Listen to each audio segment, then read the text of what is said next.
Hola gente, bienvenidos a lección, creo que es la 22 o 21, no me acuerdo, de R para Ciencia Política. Y en esta lección vamos a abordar ya lo que es hacer estimación para la inferencia estadística, aprendiendo a realizar intervalos de confianza en R.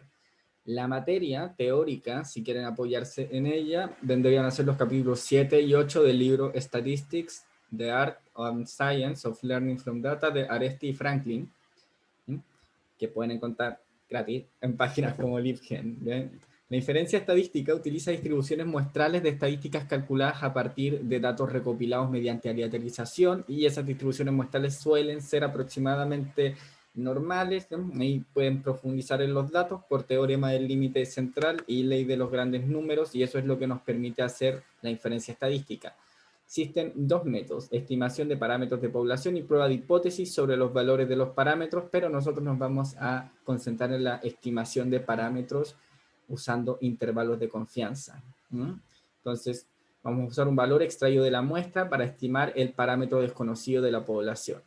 Al valor usado se le llama estimador. A veces es conveniente obtener unos límites entre los cuales este parámetro se puede encontrar con un cierto nivel de confianza, y esto es lo que llamamos intervalo de confianza y es lo que vamos a ver hoy. Entonces, les recomiendo que repasen la materia y vamos allá. Vamos a trabajar con la base de datos de la CACEN filtrada solamente para la 11ª región y con unas pocas variables. Lo vamos a leer con RIT SSB porque es una base .csv. Entonces, una vez cargamos la base, bien, en esta base CH1 es la situación ocupacional, I1 es el sueldo mensual, I3A el ingreso por horas extra. Vamos a hacer más explícitas estas variables cambiándoles el nombre. Entonces vamos a ocupar CACEN R11 va a ser igual a la data, CACEN R11, pero luego vamos a renombrar CH1 como SIT ocupacional, I1 como ingreso mensual, y 3A como ingreso extra, porque son los ingresos de las horas extra. Bien. Vamos a extraer también la diferencia de las medias pareadas entre el ingreso mensual y el ingreso extra, creando una nueva variable que va a ser CACEN R11, pero luego mutate ingreso diferencial, que va a ser la diferencia entre el ingreso mensual y el ingreso extra. Decimos que es una base con 4 variables.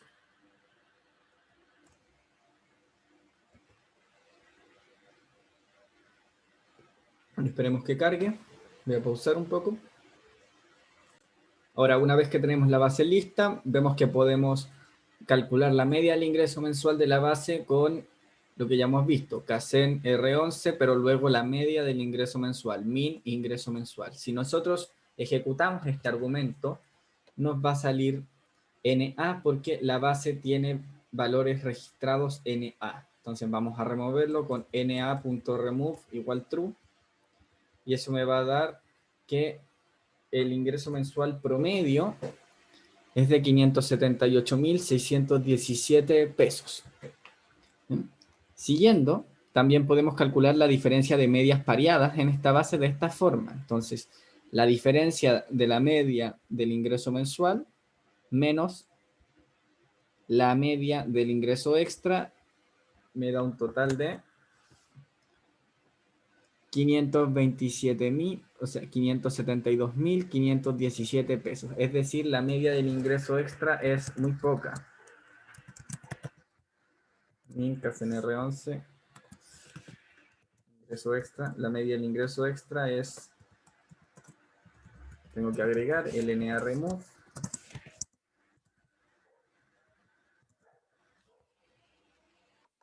es muy poca, son 6.100 pesos la media del ingreso extra, por eso el valor de las medias la diferencia de las medias pareadas es tan abismante. O lo que es lo mismo, pero usando la variable que ya hemos creado, que es ingreso diferencial. ¿Ya?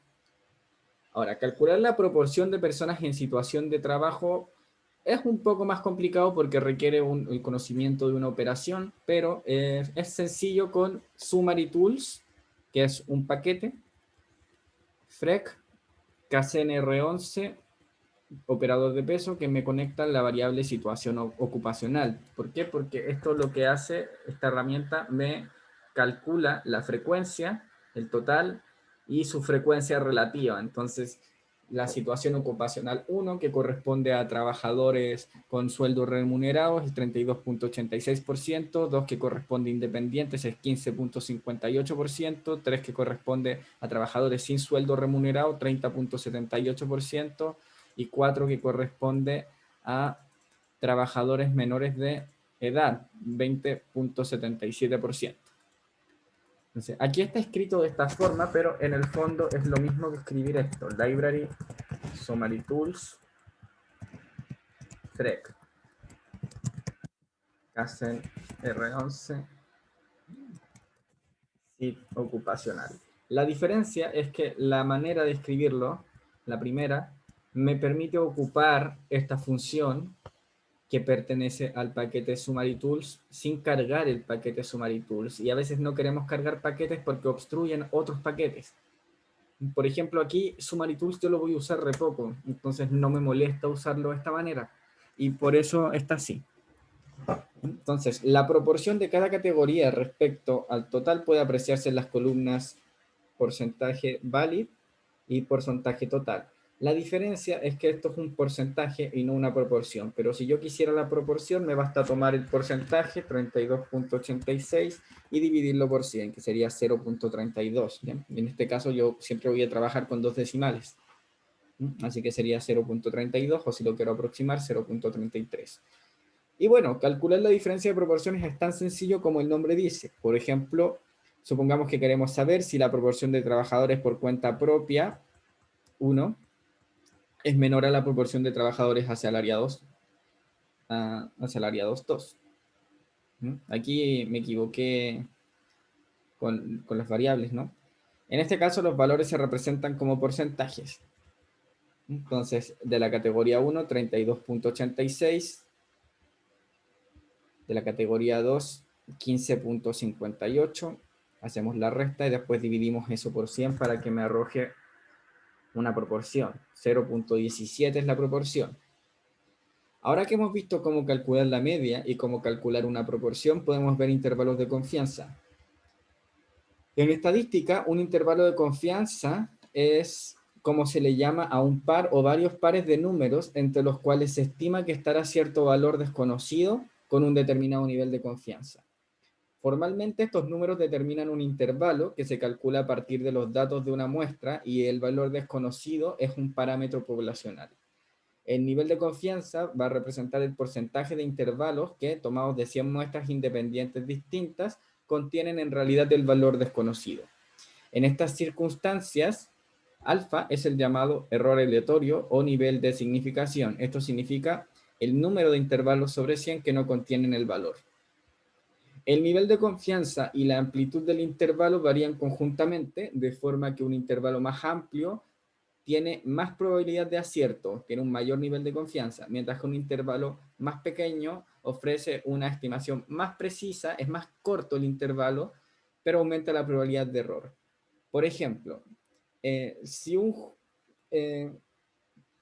yo les digo que la media de goles que mete un jugador de fútbol en un partido está entre 0 e infinito, eso tiene un nivel de confianza de 100%, pero el intervalo es súper poco preciso. En cambio, si yo les digo que está entre 0 y 1, mi intervalo es más corto, pero también tengo más probabilidad de que el parámetro no esté contenido en él. Hay mayor posibilidad de error. Así funciona esto. Mientras más confianza tenemos, más amplio es el conjunto de números que tiene el parámetro. Y mientras menos confianza tenemos, es más preciso.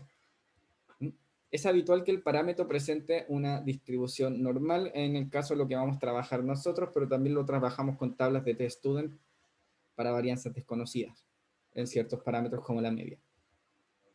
Para la media, el intervalo de confianza va a estar dado por t.test. Esta es la función que vamos a ocupar, t.test, la base, signo peso, la variable que me interesa, y después de nuevo vamos a hacer un operador de peso con el argumento conf.int, y así vamos a calcular un intervalo de confianza.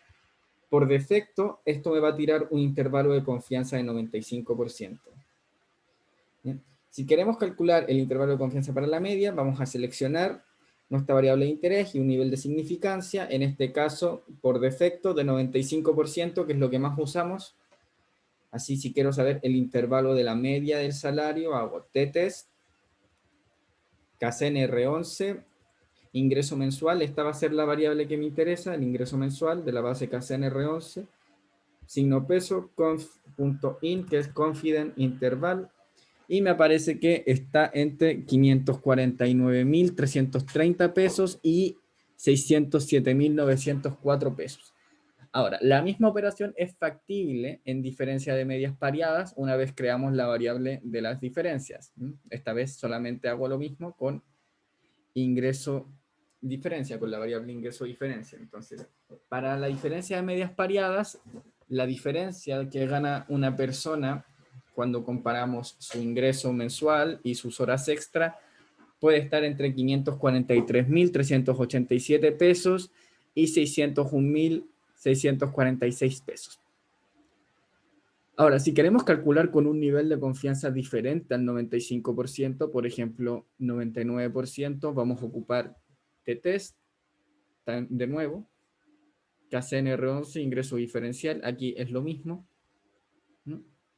Pero el nivel de confianza va a ser de 0.99. Entonces acá en conf.level, que va dentro del paréntesis, dentro del primer paréntesis, ocupamos el nivel de confianza que nos interese. Entonces puede ser cualquiera. Luego el operador de peso y conf.int, confidence interval. Y acá me sale que con un 99% de confianza va a estar entre 534.218 y 610.815. Entonces, si se fijan, el parámetro con un 99% de confianza, o sea, el intervalo con un 99% de confianza es mayor que el intervalo de 95%, abarca más valores. En cambio, si yo lo hiciera con un 0.5% de confianza, sería más pequeño, estaría entre 562.000 y 582.000. Ahora, no dispongo de una base que me permita hacer la prueba para diferencia de medias con varianza desconocida, pero si quisiera hacerlo, para casos con intervalo de confianza de 95%, ocuparía esta función, ¿no? t-test, la base variable grupo 1, es decir, el grupo 1, la media del grupo 1, después base variable grupo 2, o si quieren la media del grupo 2 también la pueden poner. Este argumento es muy importante, var.equal igual false, tiene que estar en false var equal, luego el operador de peso y conf.int. Para cualquier otro intervalo de confianza, es decir, con cualquier otro nivel de confianza, 96, 99, 90, ustedes ocupan lo mismo, pero agregan el argumento conf.level, confidence level, igual x, ¿ya? Y x va a ser lo que ustedes quieran, puede ser 90%, 50%, 99%, lo que ustedes quieran. Signo peso y conf.int. Entonces, si se fijan, la gramática es la misma. Entonces, hagamos un ejemplo. Supongamos que debemos comparar la diferencia de la vida media de dos marcas de focos. En la fábrica 1 tomamos una muestra de 40 focos con una vida media de 418 horas y en la fábrica 2 tomamos una muestra de 50 focos con una duración media de 402 horas. La desviación estándar será respectivamente de 26 y 22 horas. Entonces vamos a determinarlo con un intervalo de confianza de 94%. Entonces, vamos a generar la variable de la fábrica 1, rnorm, 40 muestras, ¿bien? Con una media de 418 y una desviación estándar de 26. Y en la fábrica 2, 50 muestras con una media de 402 horas y una desviación estándar de 22. Generamos nuestras variables y ahora hacemos un t-test con el grupo 1, fábrica 1, el grupo 2, fábrica 2, var igual false, confidence level, ¿no? Y en base a esto podemos decir que existe una diferencia de vida entre las dos muestras porque no hay media cero. Si aquí la diferencia Si aquí el 0 estuviera contenido en el intervalo, podríamos argumentar que no existe diferencia significativa entre las medias, pero aquí no está contenido el 0, es decir, el grupo 1 tiene una diferencia, o sea, el grupo 1 es mayor, y por eso cuando restamos la fábrica 2 a la fábrica 1, me aparecen valores positivos. En cambio, si yo esto pusiera acá 418 en la fábrica 2 y generara esto de nuevo, me aparecen los valores entre menos 6 y 12, y eso significa que el 0 está contenido en este intervalo. Es decir, que existe la probabilidad, a un 95% de confianza, de que no existan diferencias estadísticas significativas entre la calidad de vida de las ampolletas de la fábrica 1 y la calidad de vida de las ampolletas de la fábrica 2. Si yo lo quiero hacer con un 94% de confianza, voy acá, agrego el argumento conf.level, confidence level, y modifico esto para que sea .94, que es lo mismo que escribir 0.94. Y aquí también me arroja que existe altas probabilidades de que no hayan diferencias estadísticas significativas entre la calidad de la fábrica 2 y de la fábrica 1. ¿Ya? Con estos parámetros. Ahora, para una proporción, el intervalo de confianza está dado por la función prop.test igual, o sea, entre paréntesis x, y el segundo argumento va a ser el total, operador de peso, conf.in, que es confidence interval, donde x va a ser el número de veces que ocurre un evento o el éxito, y total es el total de los eventos. Entonces, es una proporción, una probabilidad. Anteriormente vimos cómo calcular esto con Summary Tools. Ahí tenemos nuestras frecuencias. Entonces, en este caso, la proporción de trabajadores asalariados es 1, que corresponde a 1.658 casos favorables sobre 5.045 casos posibles. Para un intervalo de confianza de 95%, la proporción queda dada por PropTest, casos favorables, 1.658, casos posibles, 50.045, operador de peso, conf.in. Entonces, la proporción va a estar entre 0.31 y 0.33 con un nivel de confianza de 80... error inesperado. Déjenme ver qué pasó aquí. No sé por qué tiró un error inesperado, lo corrí de nuevo y todo bien. Entonces va a estar entre 0.31 y 0.34 con un intervalo de confianza de 95%. Si quiero hacerlo con otro intervalo,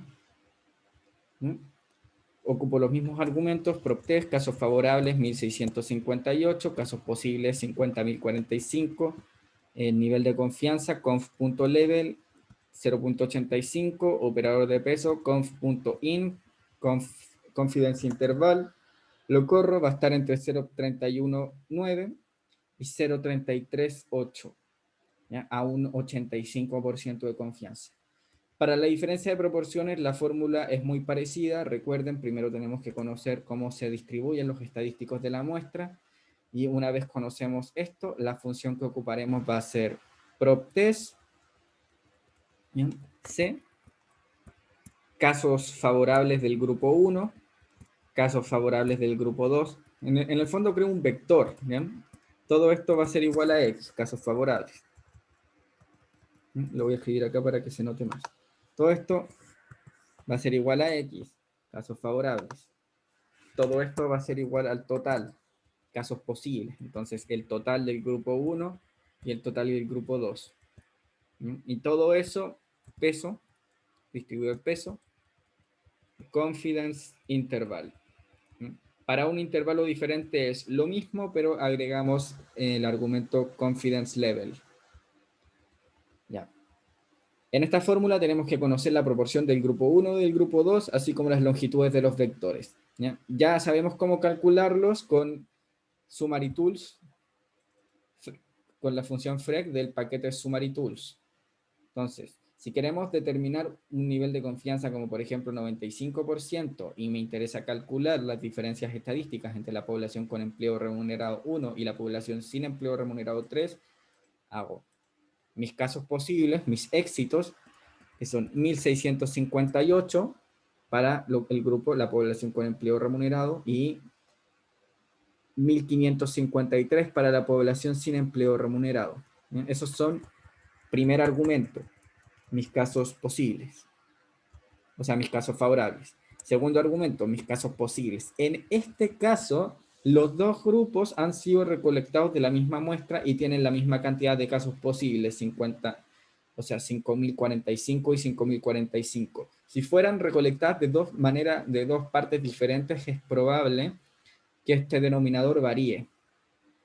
Por ejemplo, si tomé dos muestras diferentes y estoy calculando si tomé una muestra de 50 personas y calculé ahí la probabilidad, o sea, el porcentaje de gente que hace algo, por ejemplo, que juega la pelota en el cuarto A, en el cuarto A, y resulta que hay 500 estudiantes en los cuartos A de todos los colegios de Conchalí, calcular la proporción de gente que juega la pelota y los comparo con los estudiantes de otra comuna, con los cuartos A de Huachuraba, pero Huachuraba tiene más colegio, entonces van a haber más estudiantes. En fin, los detalles te pierden, pero espero que no haya divagado mucho.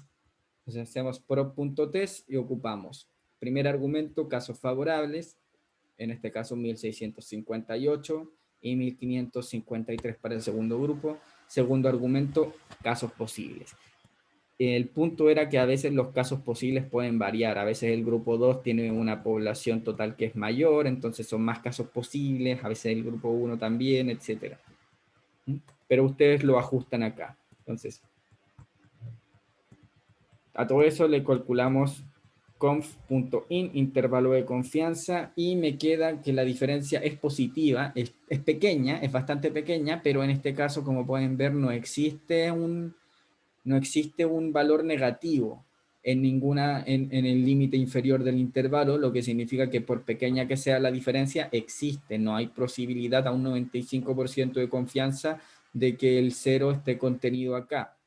Entonces podemos concluir que no existe evidencia estadística para rechazar que hayan diferencias entre ambos grupos. Entonces, en esta lección aprendimos a realizar estimaciones puntuales y por intervalos, o sea, puntuales en R con intervalos de confianza, y para ello hemos creado una serie de funciones que nos ayudarán a automatizar nuestro trabajo, ¿sí? Y evitar escribir las operaciones así imitar copiar la fórmula acá, ¿sí? Pero el trabajo práctico debe ir de la mano con el trabajo teórico para interpretar estos resultados y entender bien en qué consiste cada función. Así que eso, mucho ánimo entonces. La próxima semana, o sea, la próxima lección vamos a ver test de hipótesis.